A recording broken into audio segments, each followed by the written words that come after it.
So, dimensions and other universes in the multiverse. So,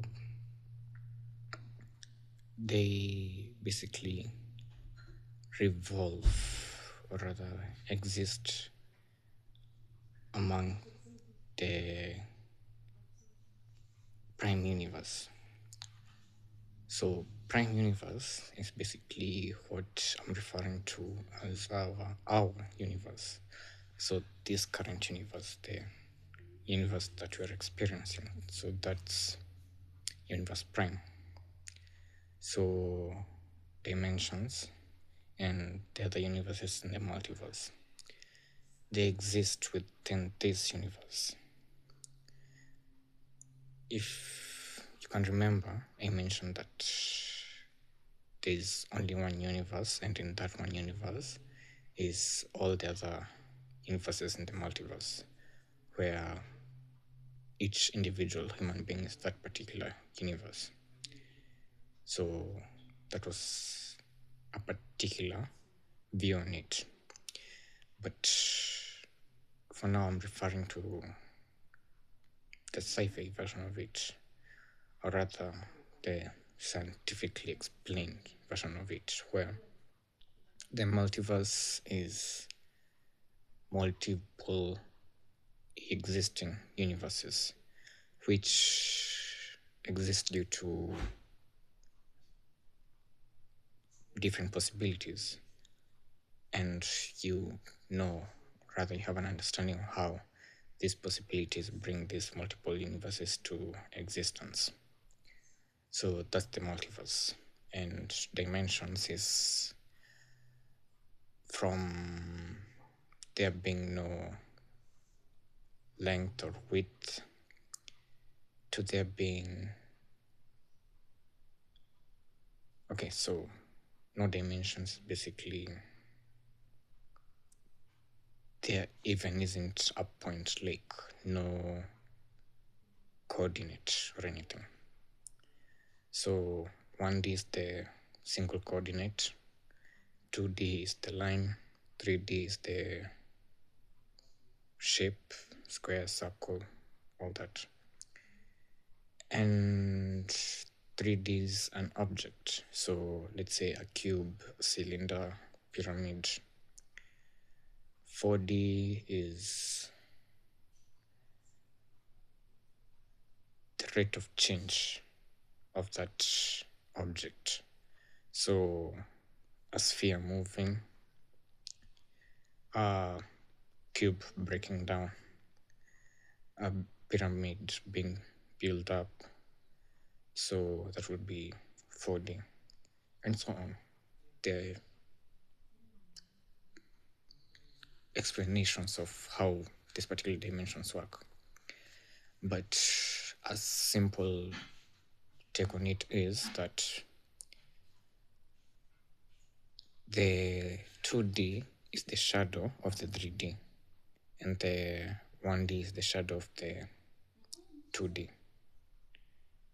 Yeah, so there's that particular example on it. And for the multiverse, I wanted to say that it's a mirror.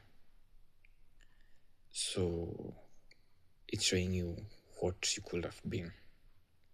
So because it is you who you're looking at, even though it is not you who you're looking at. It's just your image. So you're the object and this the image. So being of universe prime, you're the object, and all these other multiverses, they're the mirror. So you look in a mirror and you see whatever you see. That's another universe that exists where you factor. So whatever the type of universe that particular universe is, you will see the kind of person you could have been in that particular universe. So that's the mirror aspect of it. So here we have a mirror, so a reflection, an image, and we have your shadow, so the 2D.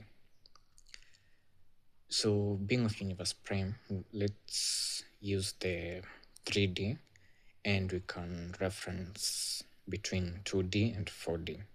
So we can try to jump between the two, in that being our shadows are 2D and our images, they're actually 2D, but we perceive them as 3D. It's difficult for us. I don't know. Can we perceive our shadows as a 3-dimensional figure? An image, we can assume, yes, it has light. So yeah, that's actually another aspect of it that I'm getting to.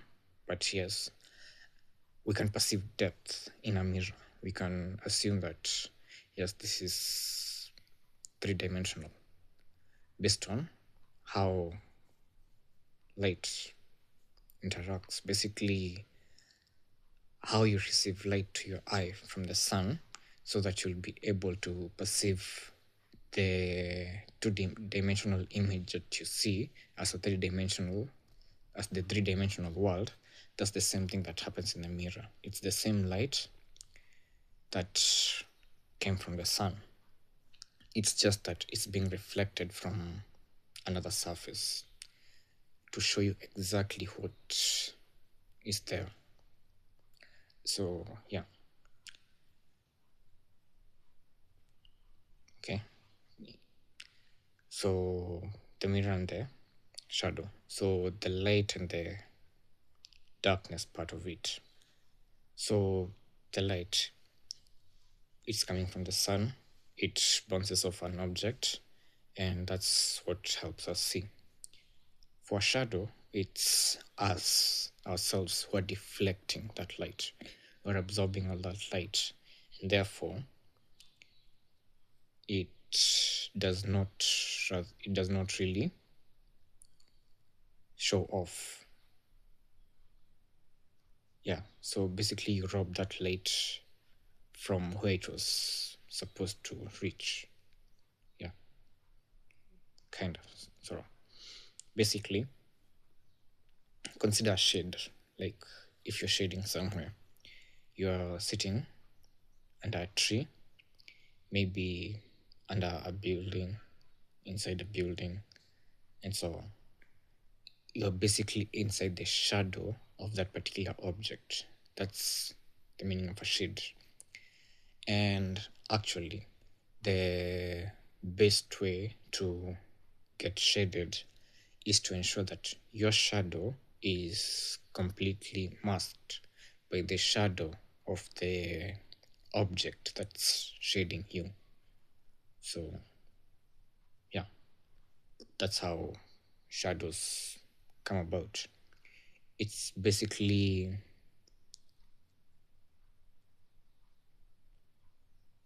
the darkness from the light we have robbed. I don't know. We absorb that light, so there's no more light to get to a particular place. And the amount of light that we have absorbed is shown actually on the ground, because the other parts of the ground are getting light, but this particular space of land is not getting light because you have robbed it of that particular light. And so in that place is an image. So yes, it's an image, but a dark image. So yeah, so that's on the side of the shadow. Light, just light, I actually explained it when I was trying the 2D image that we perceive as our world. We then are able to perceive it as 3D. So that's how light works. It basically reflects off an object and it's directed into our eyes.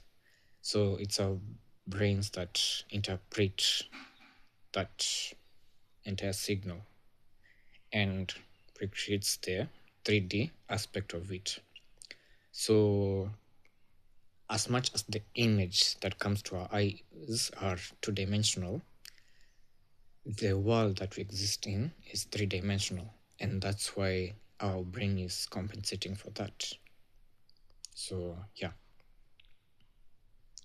and having all this, the fact that the multiverse is just a reflection, the different dimensions are basically like shadows. And what's the last take on it? Light and shadows. Well, okay. Anyway, existence now. So there has to be a reason why it's like that or something of the sort. Because basically, in order for our three-dimensional world to exist, the two-dimensional world has to be condensed to a particular point that the three-dimensional world comes to existence. In the two-dimensional world, everything is just like a shadow. So yeah, the complex the figure in the two-dimensional world, you can find it's quite simple. It's a simple object in the three-dimensional space. Sort of consider making shadow puppets. You can create complex forms or that are other shapes, but it's just your hands that's making it. So yeah, but it's these particular shapes. They have to be condensed in order to create the 3D space. Multiple lines have to come into, no, multiple squares have to come into place in order to create the cube, to create that height. So condensation. It's the same thing with the four-dimensional world. Our three-dimensional world, now it's condensing in the same way those particular sheets. So there are sheets in the two-dimensional world, the squares, and piling multiple squares in those particular sheets. So here's where the numbers are coming in. These sheets are infinitely thin, but they're getting stacked together. And the way they're getting stacked is it creates another being in the process, because the squares, the lines of the squares, they are joining. Okay, that will lead me back to the, okay, why not? The squares, just like the lines are they're all parallel, but how they are close together, or rather how they tend to end up, or rather based on their initial coordinate, they will end up creating this square.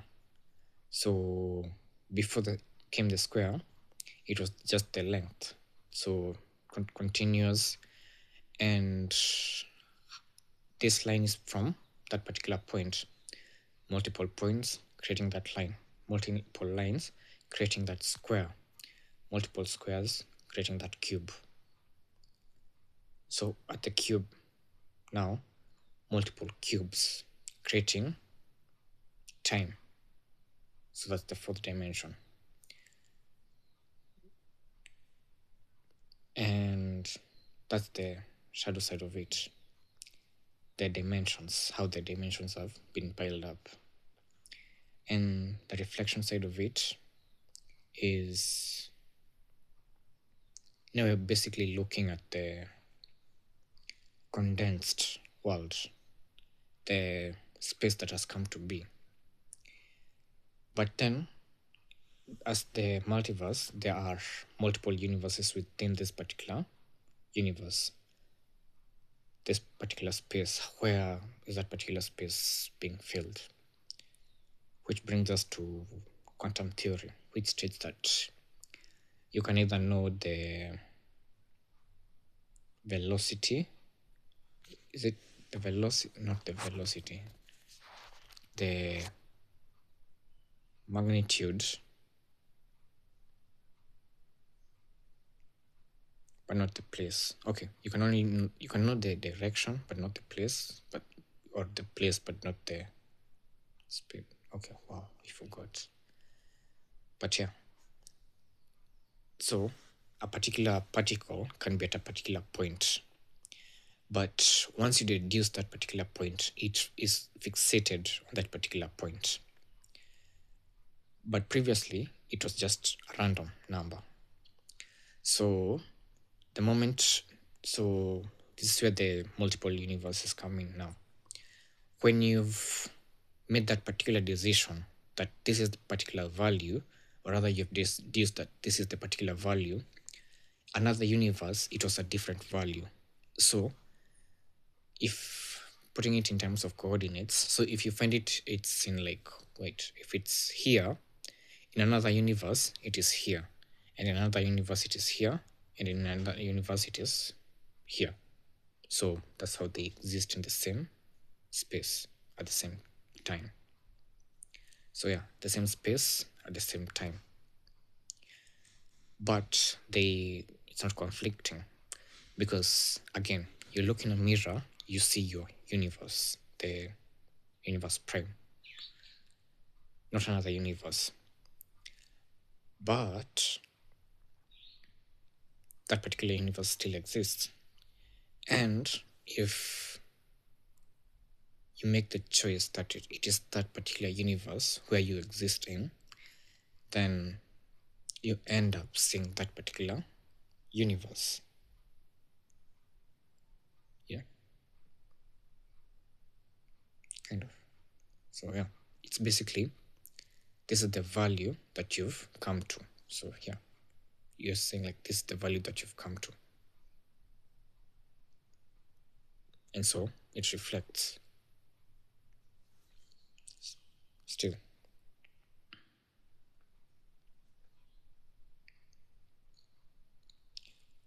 Well,